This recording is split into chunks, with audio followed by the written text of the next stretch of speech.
Once again, we'll be joined by Coach Pearl of Auburn in just a moment here in the main interview room. If you have a question for Coach Pearl during our 20-minute session, we ask that you please raise your hand. Once you raise your hand, we'll send a microphone steward in your direction. Please state your name and your media outlet before you ask your question.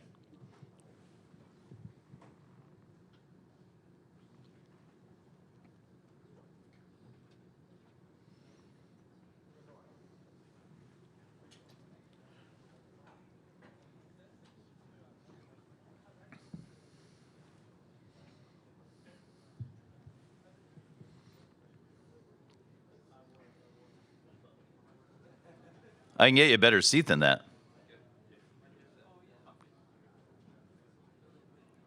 It's like the no question zone, though. Okay, I got you. All right. Very cerebral. I respect it.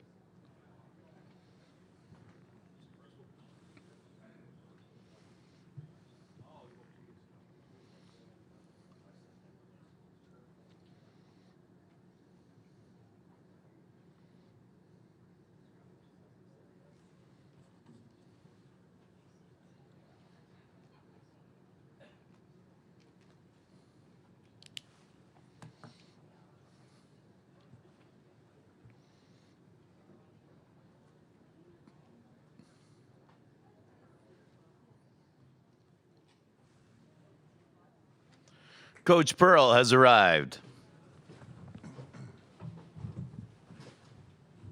Afternoon, Coach. Yes, sir. Good to see you. Great to see you.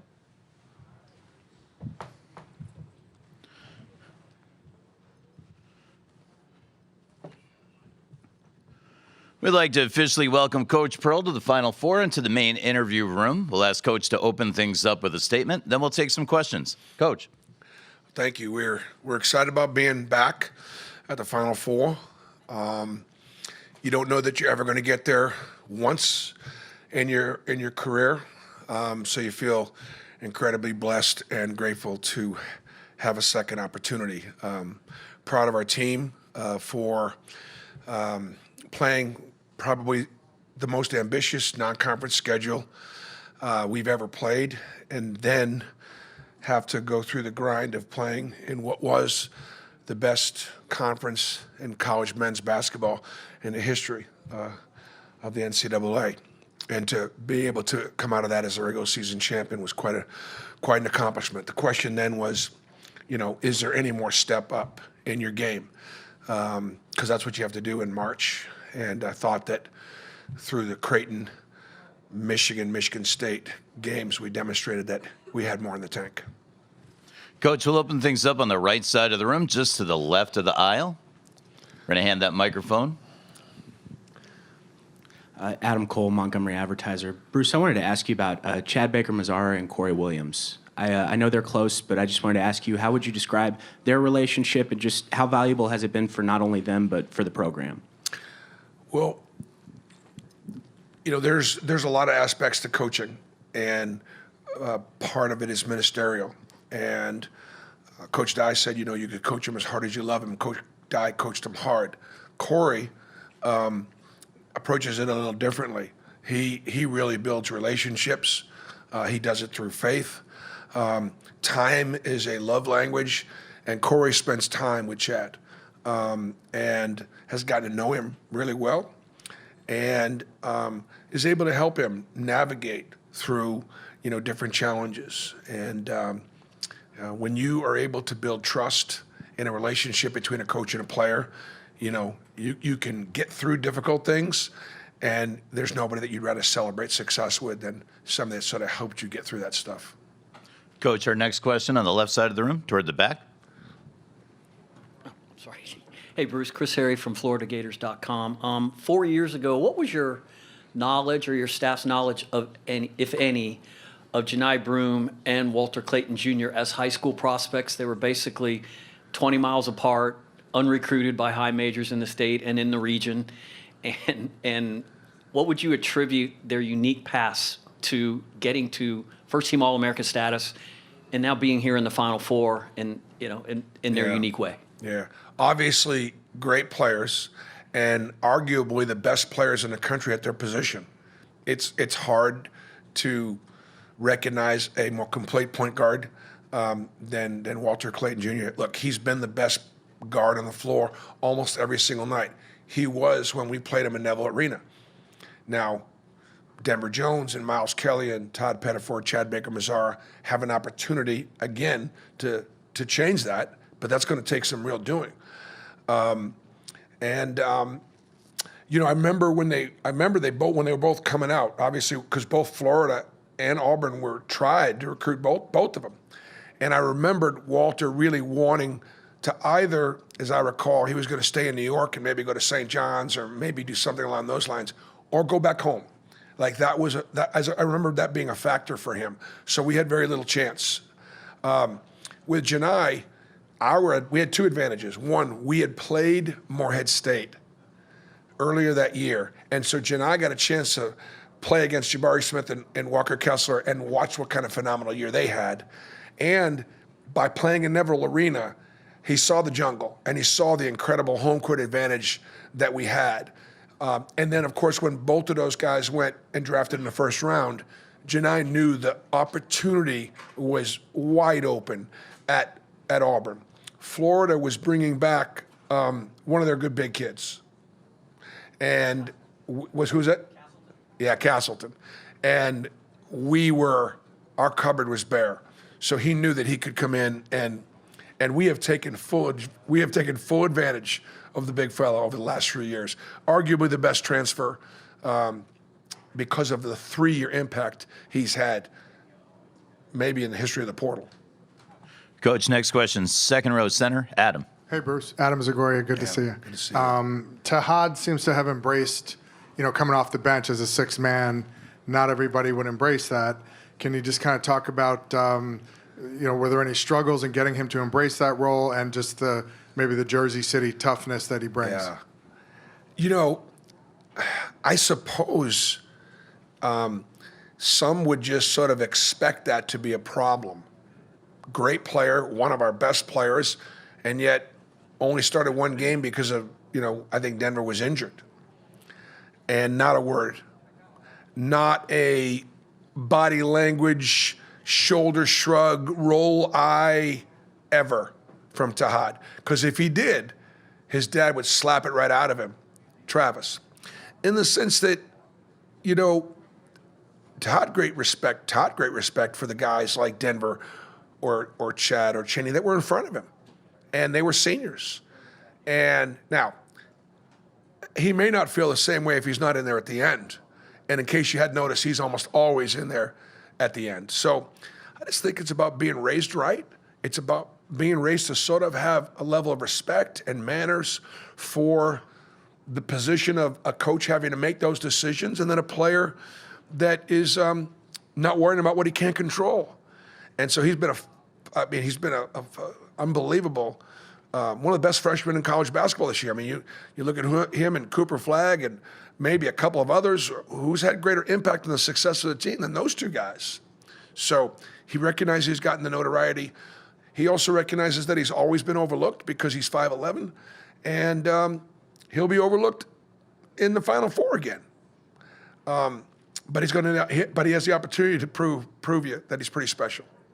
And the Jersey City toughness, it comes through all the time. That confidence, he feels prepared. Dad played him up his whole life. He always played against older kids, so this is nothing new to him. One row back. Hey, Bruce, over here. West to Orlando. I'm sorry.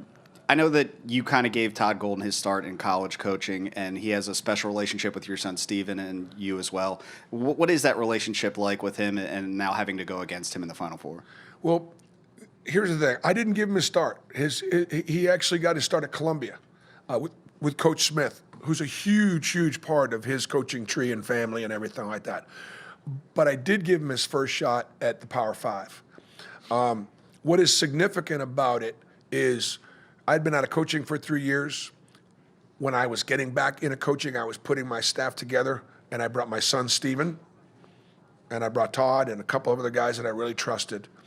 And I think that meant a lot to Todd. And Todd recognized how close I was to my coaches, how much I relied on my coaches, how much I expected of my coaches and the bar that we set about the way they behaved, the way they taught, the way they carried themselves. What was even though I only had Todd for 2 years, he helped lay the foundation. He helped get some of the recruiting started, which really helped us in our 4th year. Todd and Megan had just gotten married, so they were newlyweds, and they had their first son while he was at Auburn. I was one of the first to hold his son. So there's a very close connection. And all the while, he becomes best friends with his fellow assistant, Stephen Pearl. And the relationship has lasted. Coach up front, left side. Hey, Bruce. Robbie Listella, bracketshere.org. It seems like people have been trying to find ways to write off Auburn ever since the plane incident, but you guys have never let that happen. You guys just kept on grinding. When there's that target on your back as a number 1 throughout the year, how do you go about pushing away all that outside noise? And is it any different here now in the Final Four?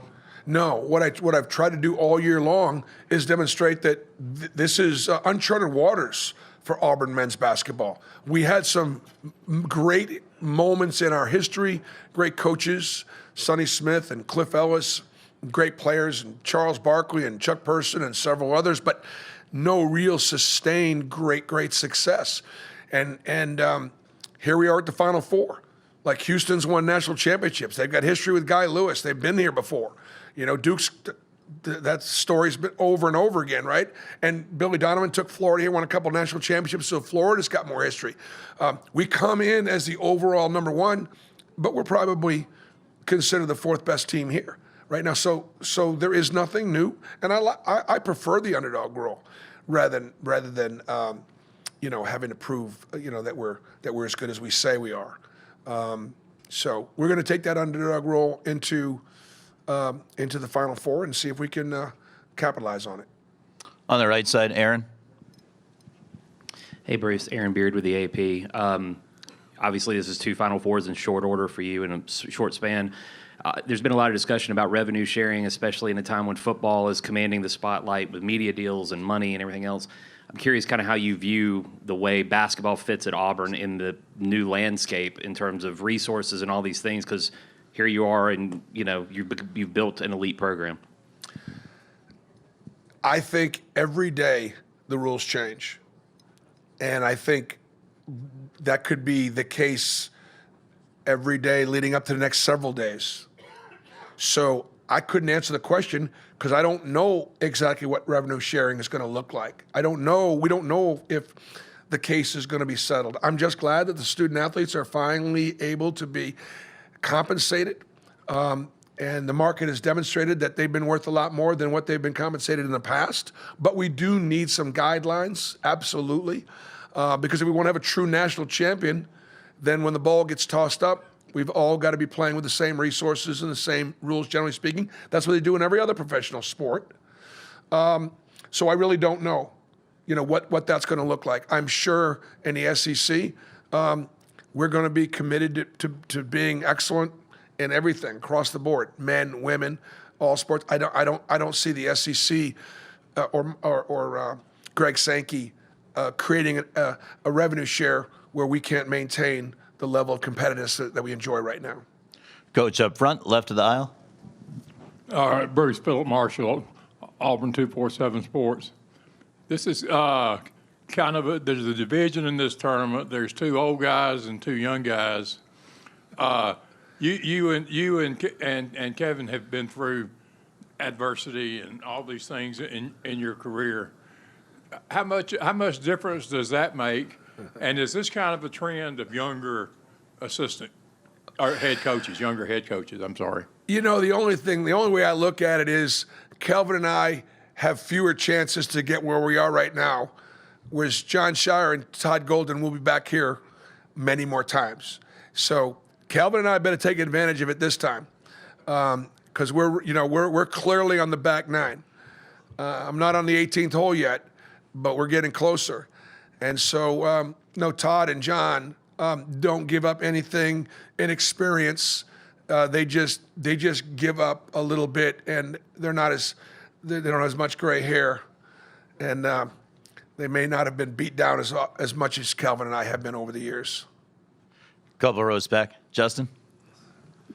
ABB Justin Hoganson, Auburn Live. Sorry if you were already asked this, but what do you kind of remember about that Florida game? I remember afterwards you talked about sort of a hunger level on their part, them being hungry, and obviously defensively not one of your best games. Do you still look at it the same way after you've probably looked at more film of it? Well, I thought Florida outplayed us. I mean, I thought that it was a Florida win rather than an Auburn loss. I did feel at the time that we had some fatigue that was sort of setting in a little bit. We really hadn't had much of a grind point. We had one there at the Florida game, and then we may have one there after we won the SEC championship at Rupp. But Florida won the game and controlled the. We got off to a really good start, but they won the game the way they've been winning games. They banged 13 threes. They had 22 assists. Their front line played with tremendous physicality, effort, energy, and outplayed us. And so, if that's the case, they're going to beat us again. We got to figure out. They scored 90, and so their depth, I think, was a factor. And so, yeah, we recognize that there were a number of things that we didn't do that they did that we're going to have to fix this time around if we're going to have a chance to beat them. And again, Clayton can't be the best player on the floor again for us to win the game. Coach, moving to the back of the room, toward the center, Myron. Myron Metcalf, ESPN. Janai Broome said he's been working hard. He'll be 100% on Saturday. What does that mean for this team that he's going to be completely available with no limitations? Well, I'm glad he feels that way. Today was the first day he moved and practiced, so I was glad to see him. Obviously, good to see him out there. And the one thing Janai Broome showed in this NCAA tournament, that there was another level, there was another gear. Everybody keeps watching him and wondering, when is he going to fizzle? When is he going to not show up? And he again managed to step up. He was 10 for 13 against Michigan State, and that was a huge difference for us. Now, look, Florida recognizes that, and Florida's bigs are a little bigger and a little bit more athletic than Michigan State's or Michigan's bigs. But Janai was the MVP of the South region, and we rode him hard, and we're going to ride him hard again on Saturday. Center of the room, Coach. Is it on? Back left microphone for you, Aaron. Jerry Humphrey III with AL.com. Coach, that first matchup against Florida, where did you see your team grow the most since that game, and did that serve as the turning point for you guys this season?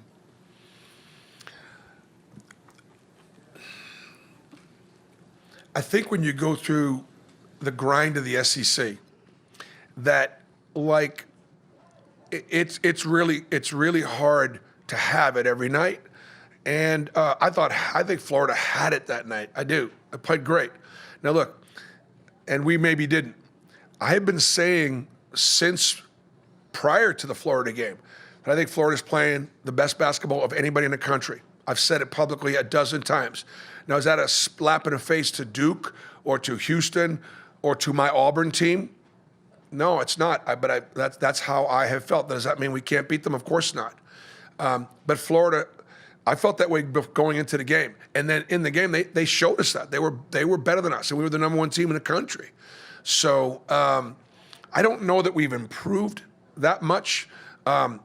We know a little bit more of who we are and what we have to do in order to win that game, the things that we didn't do the first time. Back of the room, 2 seats in. Bruce, Nathan King, Auburn Undercover. You mentioned Florida's bigs. I know the physicality and rebounding, that was a challenge you presented to your team going into the tournament. How well do you think they've responded to that throughout 4 games here, and how much better are they going to have to be as compared to that first matchup against Florida? Yep, almost asked and answered. I mean, I think in a sense that we've stepped up with our physicality. We've competed very well on the boards. We've been really good on the offensive glass, and we've been able to win those matchups in 4 games. This is what Florida's strength is. They're plus 12.5 rebound margin right now, and they have 5 bigs that they rotate, and right now we're rotating 3. Depth is usually a strength of mine. We typically in my career been a guy that's played 9, 10 guys double-digit minutes. We're really only playing 7, maybe 8. The length of the timeouts, the extra 5 minutes at halftime, gives a team with a little less depth an opportunity to maybe get a little bit more rest. But obviously, what takes its toll are the number of bodies they're going to put on our leading scorer in Janai Broom. And they know it, we know it, he knows it, and we're ready for it. Likely the final question to the left of the aisle. Hi, Coach. Kiana Martin with CBS Sports, and my apologies if you already answered this, but just considering that you guys are a team that's built on experience, you consider your starters being seniors here and in the years of COVID years and so on and so forth, how have you seen this maybe be a benefit to you and your team? This is it. Like, we're running out of one shining moments. Like, we do it now, or like Dylan Carwell said, this is his last free breakfast. Any morning, he's been prepared to wake up and not have a free breakfast. And so, there are a lot of T-shirts out. We want Dylan to continue to eat free. And so I think that's what it is. It's just a level of desperation that knowing that tomorrow could be our last game every single time for this group. And so they don't want this to end. We want to thank Coach Pearl for joining us here in the main interview room. Coach, welcome back once again to the Final Four. Thank you. Great to be here. Coach is going to head to do some network interviews. Next activity at 1:20, that's about 5 minutes, is the Houston Open Locker Room for player access. Hi, Marlene. We'll be joined by Coach Sampson of the Houston Cougars here at 1:55 in the main interview room. Enjoy your afternoon at the Final Four. We'll see you right back here shortly.